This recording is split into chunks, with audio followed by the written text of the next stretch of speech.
we have to lie to our kids because they know in second grade that everything you learn is bullshit. 90% of it is irrelevant.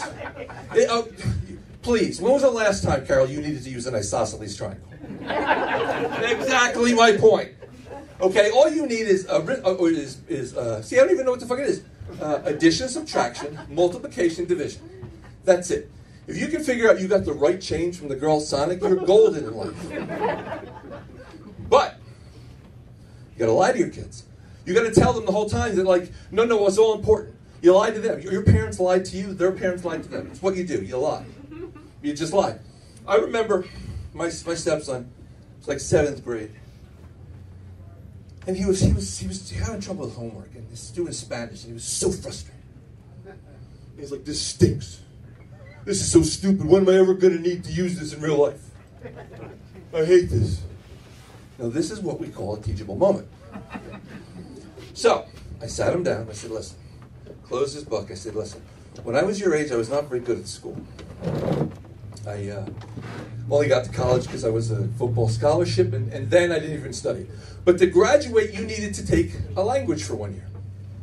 And I didn't want to, and I complained to my parents, this is stupid." My mother's like, "Kyle, you never know when you're going to need it. You don't think you're going to need it one day?"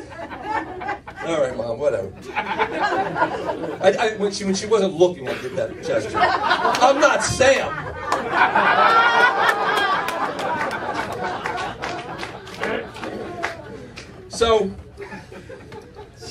So I take the class, and our little professor was this tiny little Peruvian man. He was so cute. He was little tiny with little cheeks. You want to take him, put him up on a shelf so he can scare kids at Christmas.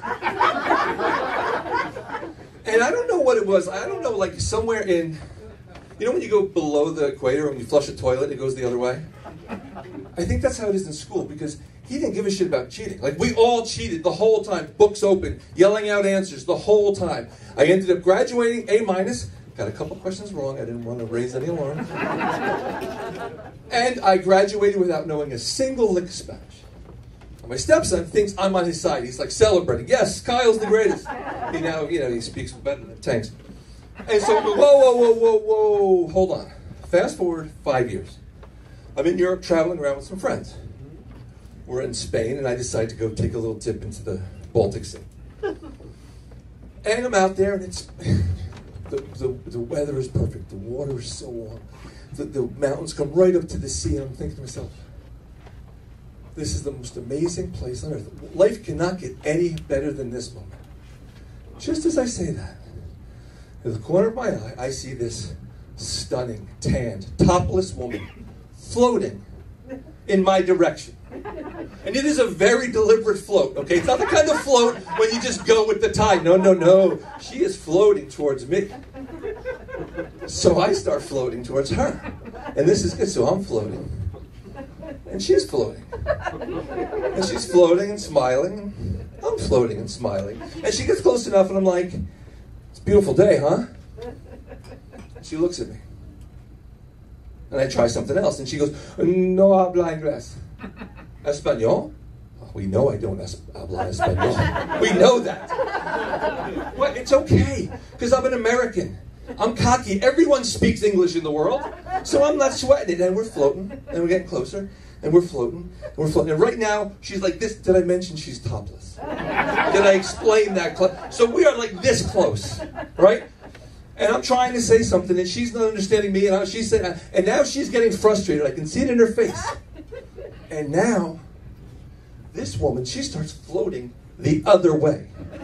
Away from me, towards a bunch of like 20-something, 20-somethings. She's going towards them, and these guys are clearly speaking Spanish. And I'm freaking out. I'm like trying to think of any Spanish in my, what the hell, fuck, anything. I'm like, Speedy Gonzalez, and that didn't work. I'm like, okay, no, Pica de Gallo, and she's like, I'm like, Chad Ocho Cinco, any fucking thing. And I look to the shoreline, and I'm pretty sure I saw my little Peruvian professor on the chaise lounge drinking a Mai Tai, giving me the finger.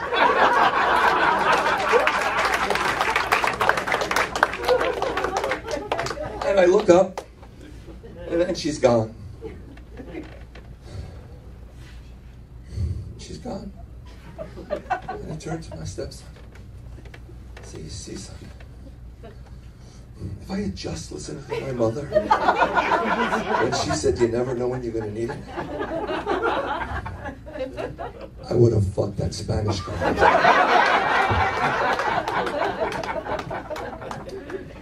I am very proud to say, well, first off, I'm very proud to say my son now is very fluent in Spanish, Italian, and French. And in Hindi, just in case.